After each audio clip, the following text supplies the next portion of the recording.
On today's show, Christy is told to take chemo. Petra's furnace doesn't work, and Jamie is watching the graduating class's scores get projected for everyone to see. Stay tuned to find out what this means.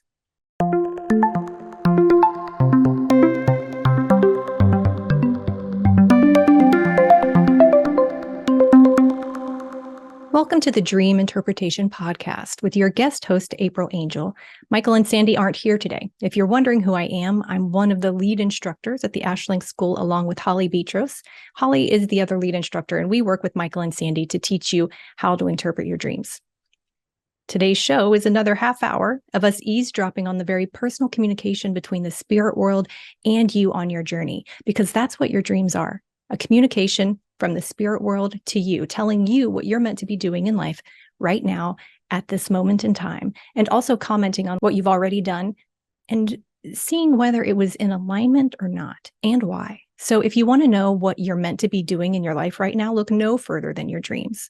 Through analyzing your dreams, we reveal your potential and the obstacles that you need to overcome, and we are very specific. We tell you what your superpowers are, what would make you magnificent, and the bumps in life that are holding you back. But these bumps are not in the way, they are the way. To get your dream analyzed on this show, go to dream-analysis.com/podcast, fill in the form there and send it to the show, or simply email radioshow@dream-analysis.com. That's all that you have to do. I really love the intro to the show because of the line, "The bumps aren't in the way, they are the way." What does this mean, really? So when we're confronted with something challenging in life, we're meant to face it and grow from the process. And if facing it instills fear, then we are meant to deep dive to discover the root of where that fear comes from. For example, I have a fear of public speaking. I don't like it. A small part of me recoils each time Michael invites me to host this show. And you can't tell it right now because I'm so charismatic, but I do get anxiety about it. And it's not because I think that I'm not knowledgeable. It's because I've had several former lives where I have avoided speaking, so much so that I went as far as to take a vow of silence in one life. And that was a very difficult lifetime. But there were other lifetimes that led up to that one. In each one, I had insecurities about the power of my voice and my ability to use it to help others find comfort. And I feared being misunderstood or not having the right thing to say. So this life is, for me, is an unraveling of that tight coil that I wound for myself over centuries. And I grow a little bit more each time I put myself out there to speak or teach a class. Speaking of teaching classes, we are getting ready to launch the Spiritual Dimension of Dreams mini course on December 9th, which is this weekend.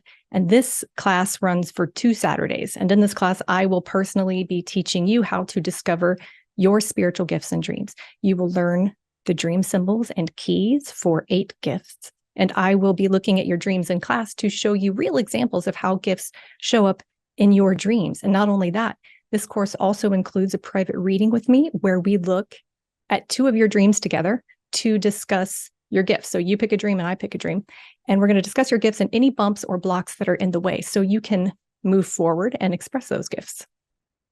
And I get very specific. So this is a huge deal because this course is fantastically priced at $97.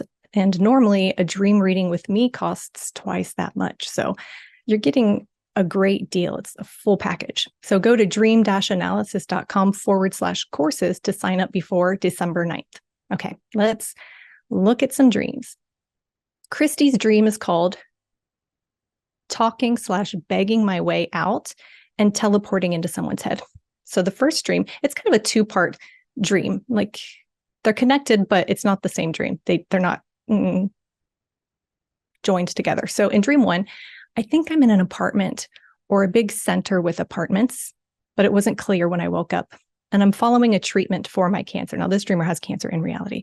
At some point, my main doctor realizes that I've been skipping a drug or something and being strict about it and wants to report me. But I get him, or I convince him not to tell on me until he gives up and lets me continue the treatment out of good heart or mercy. At some point, though, someone else discovers it during a routine check, and my main doctor gets fired they give me another doctor who lets me continue to skip the drug under one condition, that I get chemo, which I agree to. And I feel guilty for the nice doctor who got fired because he was trying to protect me.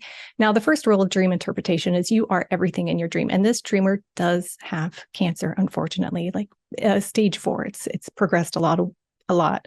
And her approach with it was to try to heal holistically. She did not want to do the chemo. She has a very sensitive body and she didn't want the chemicals in her body. And that's fair enough. But this dream is clearly telling her that that route is not going to work for her. And we see this arrangement happening in the dream because she's talking to a doctor and he's like letting her off of the hook to skip some of the drugs, right? And so someone else in the dream then discovers it during a routine check and fires the doctor that was letting her get away with not taking the drugs. And in order for her to continue this treatment, that's an imaginary in the dream, it all makes sense, right? But in order to continue in this program that she's on, and she was cutting the ties that bind with her mom, and she still is cutting the ties that bind with her mom. And that was her approach. She's like, my issues with mom are what created these cancer issues. And so I'm gonna get to the root of it and I'm gonna heal it. But this dream is saying, like, that's not enough. You've got to do the chemo.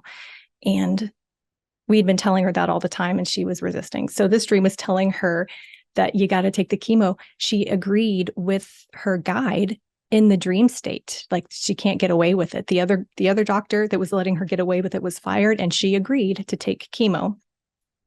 And then she feels guilty for the nice doctor who got fired because he was trying to protect me. So when I tuned into that, that was saying that, like, she tried really hard. She tried her best to do it the most holistic way possible in the way that she believed would help.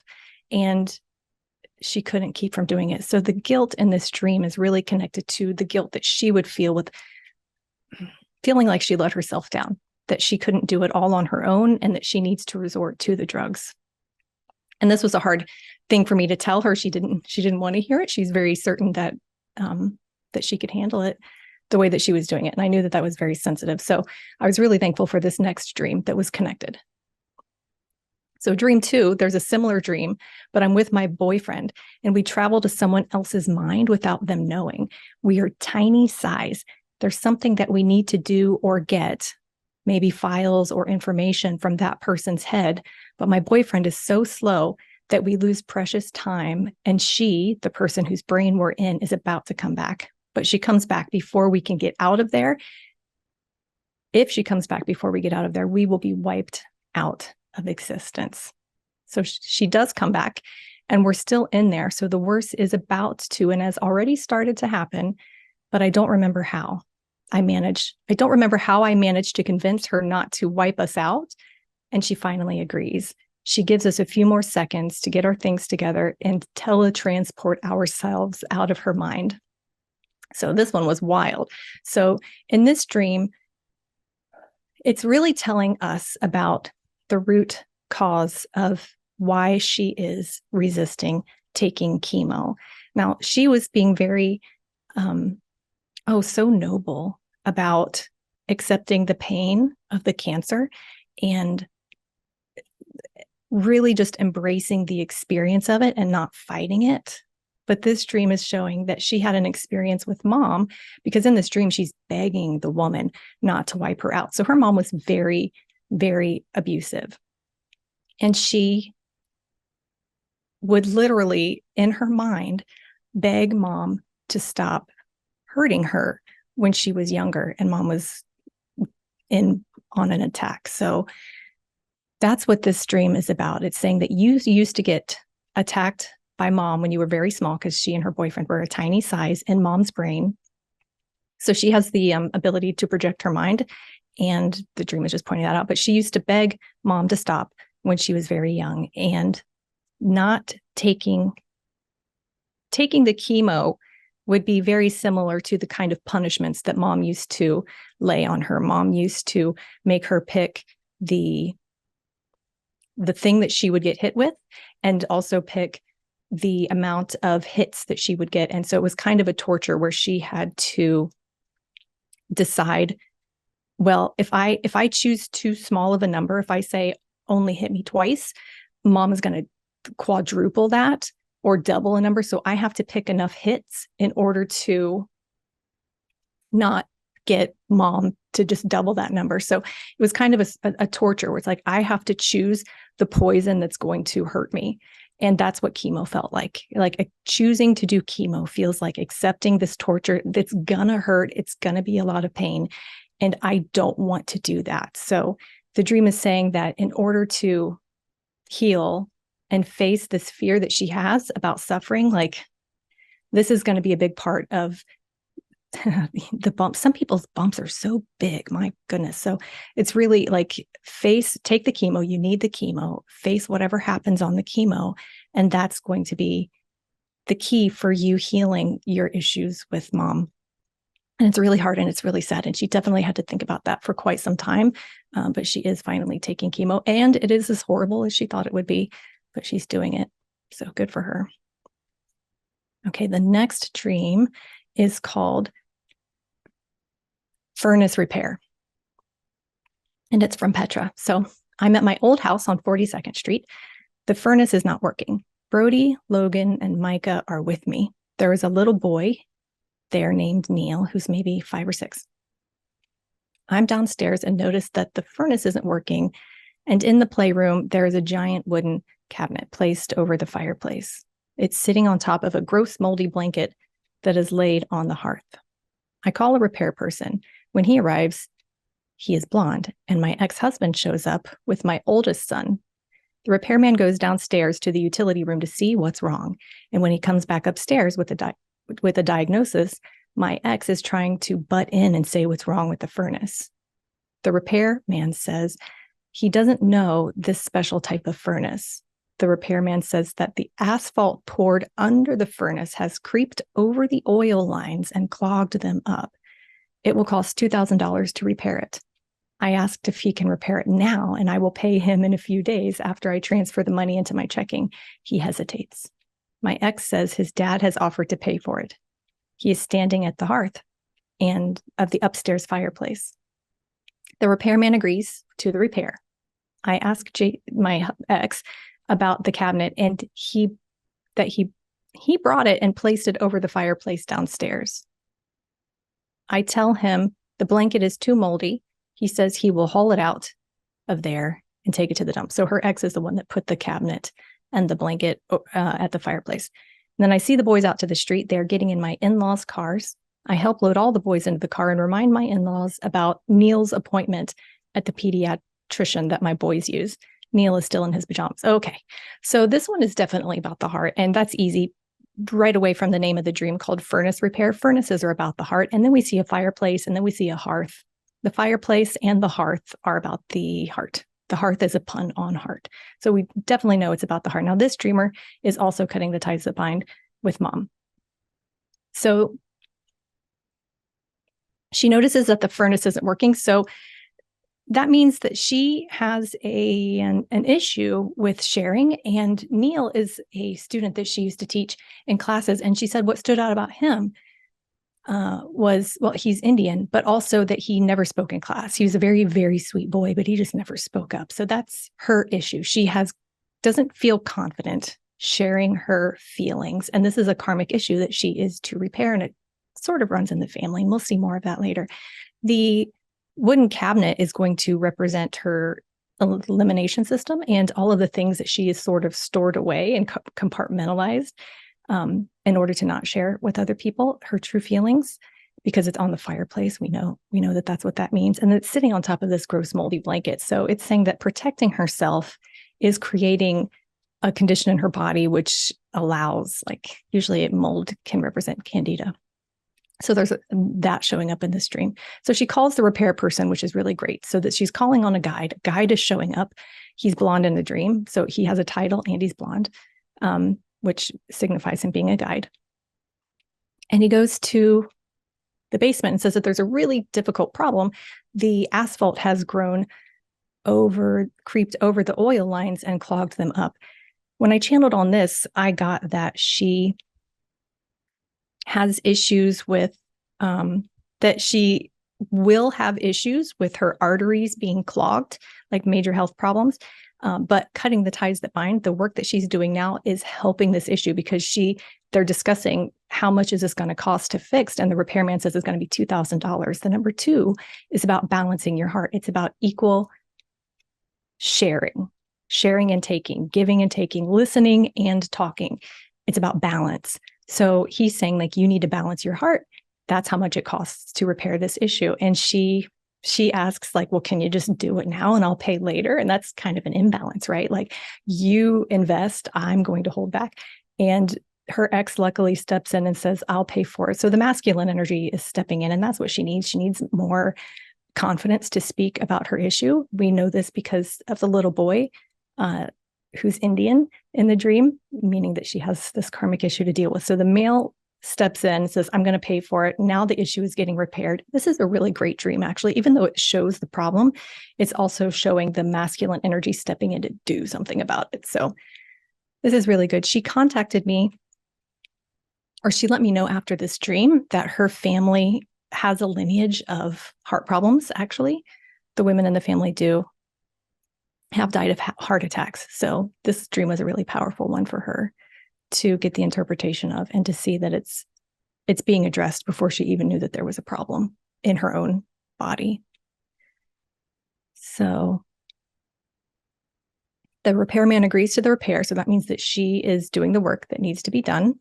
Her ex is taking the cabinet out of there. So that's the work. He's doing that. She's really the one that's taking that out to the dump. She's eliminating these issues. And then later she goes out to the street. So the street is about career. And it's showing that this work is helping. It will help her in her career. And her in-laws are getting ready to take Neil to the doctor. So it's going to help her heal the issues that she needs to work on. And he's still in his pajamas. So this is about her spiritual aspects. She's meant to have a spiritual career. She's got a lot of spiritual gifts, and she's meant to put herself out there, but it's going to be very hard to put yourself out there when you're so afraid to share what's special about you, what you really think and feel. So she's working on that. It's a really great dream. It's everything to do with her karma. She's approaching it the right way. So we love to see that. Okay, and let's see how much time. Finally, we have Jamie's dream, and this is called Final Exam Results. I was in a school during an assembly. The graduating class had just had their final exams. It was a mix of school and acting school. I knew there would be a performance later, which would also be marked. The results of their written exams were projected onto the wall. I hadn't done the exams yet. My turn would be next year. I noticed how nervous everyone was, and I sympathized. My friends Laura and Carolina were sitting next to me on a bench. They had had bad results, something like 142. A male friend of mine was sitting in the front row, and his results were very good, 342 or something like that. The bad results were highlighted in red. Okay, so schools are about learning about yourself with the view of improving yourself. An exam indicates that you are ready to move on from one state of consciousness to another. This dreamer is also cutting the ties that bind. So it's great to see these dreams show up. It's like, this is what you're working on. This is, you're actively improving these things, but we're going to see what these things are that need to be worked on. So she's ready to move on to a new state of consciousness. And then we see that there were written exams that were projected onto the wall. So she's meant to write. When you write in a dream, it's about you having a writing gift. So she has that. And she also has a projection gift. But here, everyone's scores are being projected. So we know that she feels that she is being marked by the things that she does, and she projects her beliefs about herself onto other people.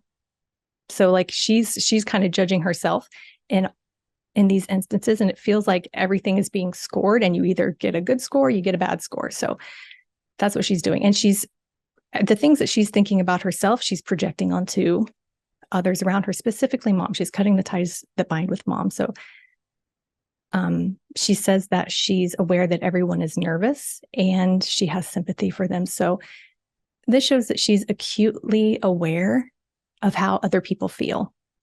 And this is how she is with mom. She has a hard time turning to mom with issues because mom is easily overwhelmed when Jamie is having a hard time and needs to talk to someone about it. So she's told me that she's like, I hold back if I'm having a hard time with my career. And she's trying to be, she's an actor and she wants to be a very successful actor. So whenever she's having a hard time with that, she has a hard time reaching out to mom for comfort or support because mom just crumbles and gets overwhelmed that Jamie's having a problem at all. So she has to pretend to be confident when really she just needs support. So that's what this dream is pointing out as well. She's acutely aware of how everyone else feels, and she projects her opinions about herself onto others. So we also see that she's sitting on a bench with two friends. And that means that she feels judged by mom, and she judges herself because that's what a bench represents. Benches represent judgment. And the girls had bad results. So that's what she's doing. She's judging herself when she feels like she does a bad job. And the girls' scores were 143. So that means that she has the opportunity to commit. That's what the number 3 represents, or limit. That's what the number 4 represents. Her individual expression, which is what the number 1 represents. 1 is a masculine energy number.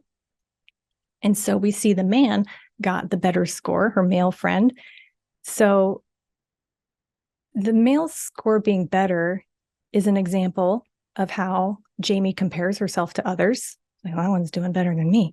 And it shows also that stepping into the masculine energy, which is referenced by the number 1, will help her feel better about her acting career. So masculine energy has everything to do with confidence and self-esteem. So that's the ticket for her in this case.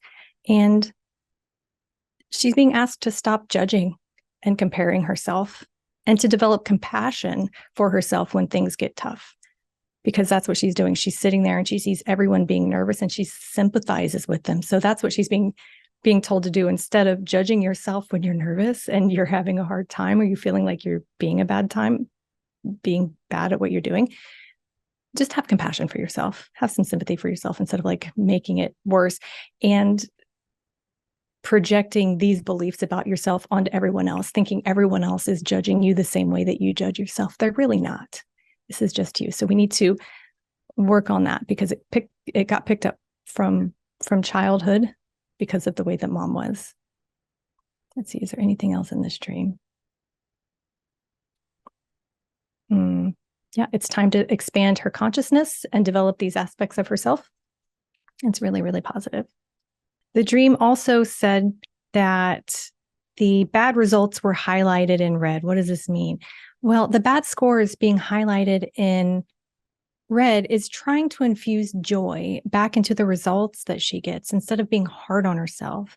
She's meant to stop comparing and do things for joy and passion. And writing is one of those things because we see that gift showing up in this dream. We also see that the male scored 342, which shows us that she needs to commit to sharing herself instead of limiting. So limitation is the number 4, 3 is commit, the 2 is the sharing, the balancing herself. So a lot of these dreams that every single one of the dreams that I share today are by people who have chosen to do the therapy, Cutting the Ties That Bind. And some people might not know exactly what Cutting the Ties That Bind is. It's a therapy that we do at the school to help people address the bumps in life. If dreams show that you have an issue that's holding you back in life, something that you might not even be aware of is a problem, you can energetically heal yourself from carrying that problem that we picked up in childhood, because all of us pick up some kind of conditioning in childhood. So the dream will show what that conditioning is. And then in adulthood, we can enter a therapy and energetically remove that influence from us so that we can be more aligned with our true self. That's what Cutting the Ties therapy does. And it's a very beneficial therapy to do because it allows the dreamer to go to it. It works on any issue that you have from any age, because any therapy that you do has to be able to work for the age you were when you picked up the issue. So if you picked up something while you were a baby or were still in the womb, then talk therapy isn't going to help that. You've got to do something that's deeper and more energetic. So cutting the ties does that. And then we work with the dreams so that we're able to see exactly what is buried, because we're not going to remember things that happened from birth, but your dreams will show what the impact was if it was a difficult birth. So that's all for today. Thank you for tuning in. Michael and Sandy will be back next week. Take care until then.